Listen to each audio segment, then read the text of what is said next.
obviously for the few thousand people who are still alive, it's important. Yeah. I'm talking as well, like especially economically, because now you're entitled to a lot of benefits that you would be entitled to if you're a New Zealand citizen, especially health. On the news, they showed a family that said that they've spent up to $20,000 in health to provide for their elder, and now being a New Zealand citizen, he will be able to access all of that for free. So it's important in that sense. Yeah, it's really important, and it's a good thing in terms of that. But I say this with all due respect, it's nothing compared to what was owed to Samoans. It is nothing compared to the trauma and what was lost, what was taken from Samoans. And I feel like it's just tokenism, but I can't say that because it does have real benefits to that group, to whoever's left in that group. Because remember, this group, it's between the ages of 76 and 100. Okay, so it's an old group. Not many people are alive. It's a group who was born between 1924 and 1948. And just to record too, and we've talked about it on the pod, but the original law was not just these people, but their children as well. Yeah, their children as well. I was reading the old articles and the old judgment, and it's really sad. So Robin Cook, who was the president of the Court of Appeal during the Falema'i Lesa case. Now, remember, Falema'i Lesa went through the Court of Appeal first, lost in New Zealand, and then went to the Privy Council in London. So the Court of Appeal, Robin Cook said that if Falema'i Lesa's claim was to succeed, then over 75% of the Samoan population will become New Zealand citizens overnight. Over 75% of the population. And it is for that reason that Robin Cook decided she's not a New Zealand citizen. And obviously Falema'i Lesa then appealed to the highest court. It was also published in New Zealand newspapers that if she wins, then over 100,000 Samoans in Samoa will become New Zealand citizens overnight. Okay, so if we apply that percentage, 75% of the Samoan population today, that's over 150,000 people. Now, the other decision, like you said, was in 1948 when New Zealand, that's the first time New Zealand had New Zealand citizens.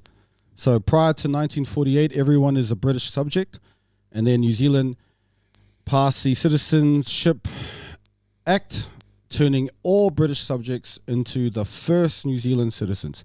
And in that act it says, all children of a New Zealand citizen will be a New Zealand citizen by descent. So all children of New Zealand citizens are New Zealand citizens by descent. So that's why the Privy Council, that's why it was also not just these 100,000 Samoans in Samoa who are now become New Zealand citizens, it's their children, their children's children, their children's children's children. So the amount of people that should have been turned into New Zealand citizens this week should have been in excess of 300 to 500,000. But instead it's about 1,000. So it's important to that 1,000, but it is nothing compared to what it should have been. It should have been a lot more. And then on top of that, the whole Dawn Raids was built on that law of that Samoans are overstaying, right? And this is what I don't like, because we actually watched this in school with the kids. We watched a Coconut documentary, and it was really sad. I mean, look, they do some good work. But the kids walked away from it going, well, fucking this is crazy, because a lot of them were Samoans. Well, don't overstay then. That's what they got from the Dawn Raids documentary. So it was sort of like it was their fault. And the thing is, the Privy Council went through the laws, went through New Zealand's own laws. That's how they got their decision. They went, okay, let's look at what you've wrote in your own laws. Let's see what the New Zealand government has wrote. And so they went through the British Nationality and Status of Aliens Act, and they went through the laws there. And well, look, you yourselves have said that the Cook Islands and Western Samoa are New Zealand, and when we say New Zealand, we mean including Western Samoa and the Cook Islands. Like, your own government wrote this shit down. You said that Samoa is part of New Zealand, and New Zealand includes Samoa, right?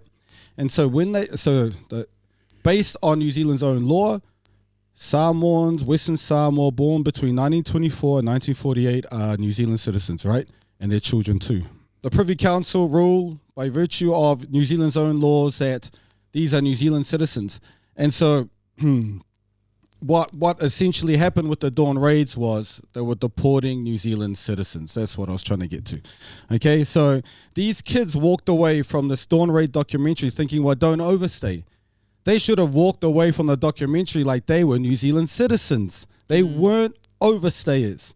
Okay, that's what the Falema'i Lesa case proved. That's what the Privy Council said. They said, well, look at your own laws, New Zealand government. You are the ones who wrote that Samoa's part of New Zealand. You're the ones who wrote in these two acts in 1924 and 1928. You're the ones who wrote that whenever you say New Zealand, it includes the Cook Islands and Western Samoa. And just on that, therefore, these people in Samoa are New Zealand citizens, British subjects. Therefore, by virtue of your own act of 1948, they become New Zealand citizens. They belong here. You're right. So therefore, Falema'i Lesa is a New Zealand citizen. They weren't overstayers. And this is the problem that I have, is that the history that we're writing for these kids is off. Like, they're not overstayers. And you got to remember, at that time, the biggest overstayers by far were the British. They had the massive majority of overstayers were British. So this wasn't about overstayers, because if it was about overstayers, the British would be getting deported, but they weren't. Yeah. They weren't. This was about race. They went after a fucking race. They went after Samoans because of everything you said, and because they had the whole region in town. They had all the properties in the areas that they wanted. Got to get rid of them. They had the jobs, they had the restaurants, they had the bakeries in town. K Road used to be a place of Pacific Island entrepreneurship. And obviously Ponsonby and Herne Bay, all of that, all of the nice communities now, which are all the white rich areas, was all Samoan. Okay, so when these documentaries need to be better, okay, they need to be empowering. Our kids need to walk away from a documentary on Dawn Raids thinking, man, fuck, we were awesome, man, we're great, man, awesome. What was the name of this documentary? It was a coconut one. Oh man, Recent? I don't know, and I know they do some good work, so I don't want to go angry at them. But this particular documentary, the kids walked away saying, with the help of others, saying, oh well, don't overstay. Like the first thing is, Falema'i Lesa, the case proved that they weren't overstayers. New Zealand was deporting New Zealand citizens. That's how fucked up this is. Who the fuck deports their own citizens? Okay? And so there's a lot. And then so when we look at the quantity of people who should be New Zealand citizens by virtue of this new act that's come out, the Citizenship Amendment Bill, when we just look at the quantity of people, we can see it's completely bullshit. You got 1,000, 2,000 people who now get their citizenship, but really it should be about 300 to 500,000. Okay, so when you look at that, that's bullshit. But then when you look at the trauma that happened at that time, the dispossession, the illegal searches on people as they're walking through the street, the illegal searches into houses, because remember, they're New Zealand citizens. They're not fucking overstayers. New Zealand's own laws. All the Privy Council did was look at what New Zealand government had written. This is your own laws. Samoans knew that shit. It wasn't just Samoans knew that they were New Zealand British subjects and New Zealand citizens by virtue of New Zealand laws. They knew because of the way they were treated in Samoa. You were caned if you didn't sing the British national anthem. You were caned if you didn't salute the rising of the Union Jack every morning at primary school in Samoa. And you were caned if you didn't speak English in the Samoan school in Samoa. Okay, so How do you think Falema'i Lesa knew this shit? You know, where does she just come up with the idea? Hold on, I thought I was. That's it. I thought I wasn't a British subject. I thought I was a New Zealand citizen. She was born in 1946. Okay, so she's in that group between 1924 and 1948. So there's way more than just the 1,000 who get their citizenship. There is the more than 75% that Robin Cook, president of the Court of Appeal, said who should be entitled to their citizenship. There are over 100,000 that was reported at the time in 1982 by the New Zealand media, New Zealand newspapers. Over 100,000 Samoans in Samoa who should have got it at that time. Okay, then there's a compensation for all the fucking trauma and the illegal actions of the police.